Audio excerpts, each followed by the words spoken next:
mist down there, huh? So we didn't get a chance to talk to you after NAU. What did you think about just the first game and what you want to build from there on? Well, I was excited because the standards have changed so much. I think the lack of execution and the perfectionists in our group right now came out. They could see it after the game. You could tell in game that guys wanted to put their best foot forward, and we got a glimpse into kind of where we're at, which is really, really good, and got a glimpse into kind of how we got to be able to take our next step into week 2 with some new guys. And I'm excited. I'm excited for the work. I'm always excited for week 2 because you get a chance to really see and look in the mirror who you are. No one was excited about a lot of things we did. I mean, there was some good stuff. Don't get me wrong. You got a chance to go up against a playoff FCS team and come out with a win and have some big plays and a lot of things called back and have a bunch of ugly stuff happen that you get a chance to correct. So I think a lot more good than bad will come out of a game like that. What'd you make of those? I was just going to say, do you buy or sell on the theory that a team makes its biggest improvement from week 1 to week 2 in the season? Yeah, I don't know if it's 1 or 2. I'd be lying if I said it's that exact week to week, but I think moreover, I think early on you get a chance to see a team grow regardless. It's just like year 1 to year 2 of a guy's development. The difference is you got 11 guys, and so they have to have the chemistry. And so what you're seeing is in year 2 in game 1 is now you got 11 new guys together, and you got to have some communication from quarterback to center and new back and new receivers and so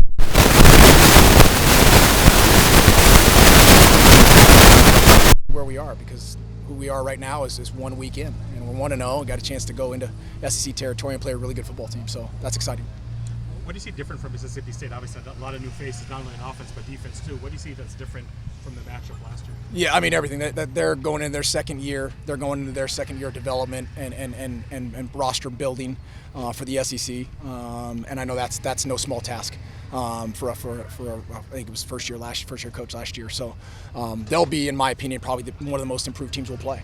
I mean, from year 1 to year 2, building the roster, adding the depth they add in the portal. At home in their place will be awesome. It's been an awesome matchup. They're going to be ready to roll.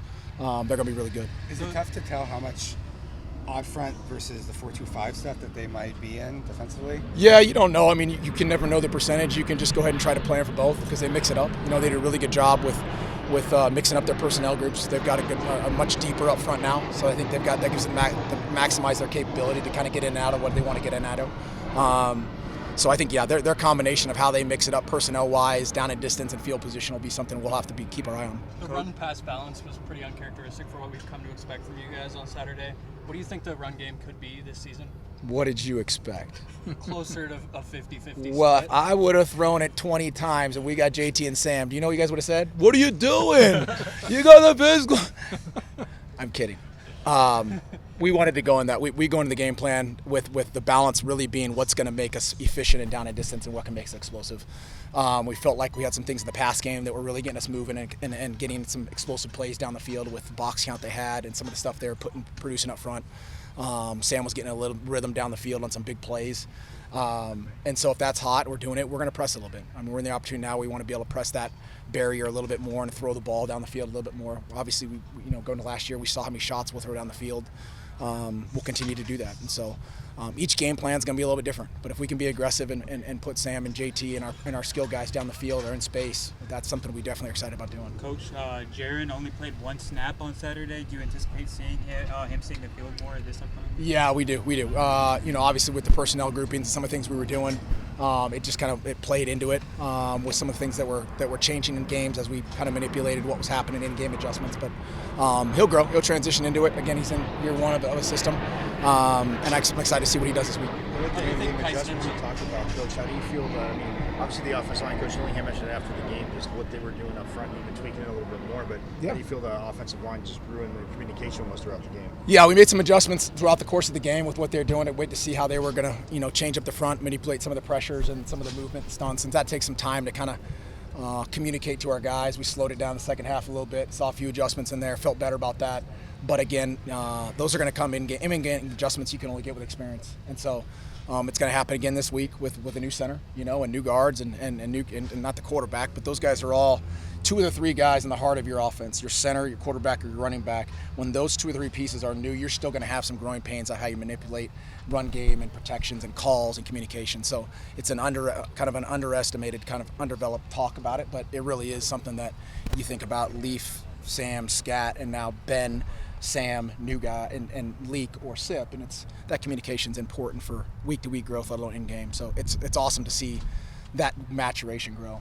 I know you weren't surprised about what you saw from Raleigh Brown, but for people that haven't seen him play that much, what he did last Saturday was pretty much a par for the course.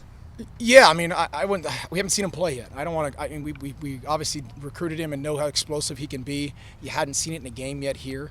We just hoped we'd see what we'd seen in camp. And sometimes that takes a little slower to get to. It seemed like he got right off to a fast start, which was really good to see. So took care of the ball, ran hard, makes some guys miss, and he's explosive, man. He's explosive guys we've got. And so that was really good to see that we've started off on a good note back there in the backfield with those two guys. How do you think Sam was talking yesterday. He said regardless of game plans or matchups, if a team is in cover 0 or cover 1 and JT's one-on-one on the outside, that's his first look, getting to JT. Do you agree with that, where those guys are just so talented that no matter what the plan is, you can expect them to make a play? Yeah, I mean, those guys are on the same page, and I think everyone in the country would say if you had JT in one-on-one and Sam throwing it, you'd be like, come on, find a way. And so we've built our minds around the fact that if we can find that matchup at any time, we're going to try to exploit it. Sometimes it's harder to do because it's there and you're like, oh, how do I get to it? Other times now we've made a big investment in finding ways to be able for those two to get on the same page immediately if that happens. What about Mississippi State's coverage tendencies or their style? Yeah, I mean, quarters-based system, long, fast. They'll press you. They'll play some cover 1. They'll play some 0. They'll play some drop 8.